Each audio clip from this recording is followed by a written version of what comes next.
नबी का जश्न पढ़ देते हो। मैं क्या तुझे सीरतुन नबी सुनाते हैं? उसने कहा कैसे? मैं क्या सही बुखारी है, पेज नंबर 313 है, 5493 नंबर हदीस है। अरे कौन सी हदीस है? हदीस सुनिएगा सरकार, सरकार की हदीस है। लिखने वाला कौन है? जाफर। जाफर कौन है? जुमला सुनेगा। हज़रत जाफर फरमाते हैं, चुनना जो शख्स अरब की किसी जहालत की राजधानी में, बिल्कुल सन्नाटा छा जाए, खामोशी से सुनना, जो शख्स अरब की किसी जहालत की राजधानी में किसी एक मुतनफ़्फ़िस की शागिर्दी के बगैर, जो शख्स अरब की किसी जहालत की राजधानी में किसी एक मुतनफ़्फ़िस की शागिर्दी के बगैर पूरी कायनात को उस्ताद कहलवाए, उसे दबिस्तानी अदब के कवायद में मोहम्मद कहते हैं। सुभान अल्लाह। उसे दबिस्तानी अदब के कवायद में, जुनैद भाई बात मुश्किल है, आसान करता हूँ। भाईजान मोहम्मद उसे कहते हैं जो अपनी कौम और कौम की ज़हनी सतह पर कदम रख के बात करे और उसकी बात अजान बनकर पूरी कायनात में गूंजे, उसे नजरियात इस्लाम के निसाब में मोहम्मद कहते हैं। यह भी मुश्किल आसान करता हूँ। मोहम्मद उसे कहते हैं जो कड़वे पानी के चश्मे के मुंह के अंदर अपना लुआब डाल दे और वो पानी पीने वाले का मुंह मीठा कर दे, उसे मोहम्मद कहते हैं। यह भी बात मुश्किल है, इसको और आसान करते हैं। मोहम्मद उसे कहते हैं जिनके दस्त की अंगुश्त की पुश्त पर लगे नाखून का इशारा हो और चांद दो टुकड़े हो जाए, उसे मोहम्मद कहते हैं।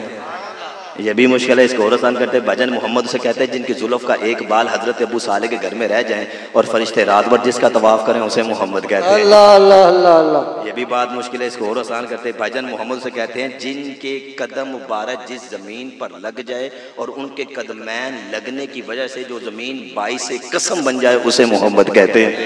यह भी बात मुश्किल है, इसको और आसान करता हूँ। खालिक अज़ल ने अपने महबूब मोहम्मद अहमद को अपनी पहचान के लिए पैदा किया। मैं टाइम पूरा कर रहा हूँ, 3 मिनट बाकी रह गए। खालिक अज़ल ने अपने महबूब मोहम्मद अहमद को अपनी पहचान के लिए पैदा किया। खालिक अज़ल ने अपने महबूब मोहम्मद अहमद को अपनी पहचान के लिए पैदा किया। वो बेदिल था, दिल वाला बनाया। बेजिस्म था, जिस्म वाला बनाया। और इतना हसी बनाया, इतना हसी बनाया कि बनाने के बाद बेदिल भी दिल दे बैठा। इतना हसी बनाया कि बनाने के बाद बेदिल भी दिल दे बैठा। बनने वाले ने बनाने वाले की निगाहें बेनिगाहें में निगाहें डाली। बनने वाले ने बनाने वाले की निगाहें बेनिगाहें में निगाहें डाली तो गर्मी महसूस की। गर्मी में बैठे हो ना, बनने वाले ने बनाने वाले की निगाहें बेनिगाहें में निगाहें डाली तो गर्मी महसूस की।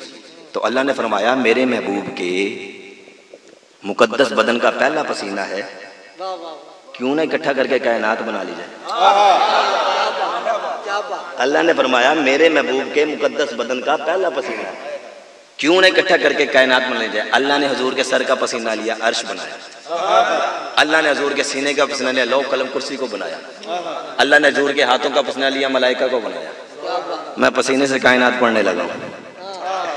और कैसे पढ़नी है जुमला सुने। अल्लाह ने हजूर के सर का पसीना लिया, कायनात को बनाया। 40 मिनट हो गए ने तो इन्नी की नकाबत होती जितनी हो गई। अल्लाह से दुआ मेरा पढ़ना थोड़ा सुनना। बरोज़े हशर बेखौफ घुस जाऊंगा जन्नत में। बरोज़े हशर बेखौफ घुस जाऊंगा जन्नत में। इकबाल कहता बरोज़े हशर बेखौफ घुस जाऊंगा जन्नत में। इकबाल नमाज किते, रोज़ा किते, हज किते, ज़कात किते, इखलाक किते, किरदार किते, अमाल किते। इकबाल चुप कहता है बरोज़े हशर बेखौफ घुस जाऊंगा जन्नत में। पूछा कैसे? बरोज़े हशर बेखौफ घुस जाऊंगा जन्नत में, वहां से आए थे आदम, वो मेरे बाप का घर है। क्या खूब जुमला, क्या खूब जुमला। बरोज़े हशर बेखौफ घुस जाऊंगा जन्नत में।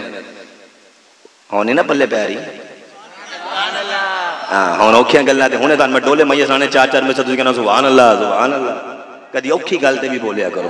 फरमांदे ने बरोज़े हशर, बरोज़े क्या बात है बाबा जी बोले मार हर बंदे पल्ले पाया जाए कुछ नहीं। हर शायद ही भावें छोड़ दो, 4-5 बंदे गोडे छोड़ दो, गोडे छो सुभान अल्लाह कहोगे फिर ही। मैं क्या बाबा इकबाल कहता लो जी हुण स्पीड रखनी है 680 की, पहला समझ नहीं आती उक्का ही नहीं आनी। इकबाल फरमांदे ने बरोज़े हशर बेखौफ को जाऊंगा जन्नत में। लंगर का इंतजाम है, टेंशन ही हों तो खुश हो जाओ। बरोज़े हशर बेखौफ को जाऊंगा जन्नत में, वहां से आए थे आदम, वो मेरे बाप का घर है। अब जवाब शिकवा सुनो, कहता है बरोज़े हशर बेखौफ को जाऊंगा जन्नत में, वहां से आए थे आदम, वो मेरे बाप का घर है। कहते इन अमाल के बिना पर तू जन्नत में जाएगा क्या? इन अमाल के बिना पर तू जन्नत में जाएगा क्या? इन अमाल के बिना पर तू जन्नत में जाएगा क्या? वहां से निकाले गए थे आदम, तो तेरी औकात है क्या? मैं कह गया गल, वहां से निकाले गए थे आदम, तो तेरी औकात है क्या? इन अमाल के मुफलसी अगर तन की कबाब बेच रहा है, मुफलसी अगर तन की कबाब बेच रहा है, वाइज भी तो मिंबर पे दुआ बेच रहा है। मुफलसी अगर तन की कबाब नाच के बाद नाप लो, कोई टेंशन निकाले नहीं, जेड़े आज फंस गए आज तो बोलो जरा सुभान अल्लाह। इकबाल कहता है मुफलसी अगर तन की कबाब बेच रहा है, वाइज भी तो मिंबर पे दुआ बेच रहा है। दोनों को दरपेश है सवाल अपने शिकम का, दोनों को है दरपेश सवाल अपने शिकम का। मौलवी मिंबर पे आता है, आगे बैठता है, भजन में कोई पैसा नहीं लेता, जब उसका फोन नंबर मिलाया जाए कहता है भजन 80,000 रुपए दे दो। उस बंदे के लिए इकबाल ने आज से बहुत अरसा पहले इकबाल ने कलम उठाए लिखना शुरू कर दिया। अरे भाई किस चीज का तो मौलवी है, किस चीज का तो इमाम है, तेरे बारे में इकबाल ने कलम उठाए लिखा था। मुफलसी अगर तन की कबाब बेच रहा है, वाइज भी तो मिंबर पे दुआ बेच रहा है।